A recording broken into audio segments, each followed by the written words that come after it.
Yo, what's up my people, twongeye kubaha ikaze kuri Paula TV official. Nkuko mubibona turi kuri Pere cyangwa se kuri tapi, nyine ubwo hegeranye na Pere ku bantu batazi hano Nyamirambo.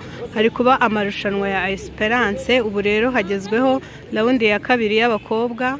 Imbere yacu muri kubona umukoca, niwe uhagarariye ino kipe muri kubona hano ugiye gukora warm up, yitwa Inyange. Kadutangire tumwakira. Murakoze. Amazina ni Byose Jean Claude. Ndi umumanager kumwandira umutoza wa kipe y'Inyange. Wizeye iki kuri no match ukurikije match yabaye ejo? Wizeye intsinzi. Wizeye intsinzi? Cyane ko abakinnyi bakomeye kandi ndabizeye cyane bize. Ni iki cyakugoye mu gutegura ino match? Match basaba ubushobozi. Ibyo gutyo kurebye ahunga nyinshi zirimo ntabwo nazo no kwimama tukanipapa. Bene ngira ngo ubuta federation yagigerageza naho ikaba yazamo kugira ikintu yakongeramo byahashya. Kapiteni wawe n'uwuhe?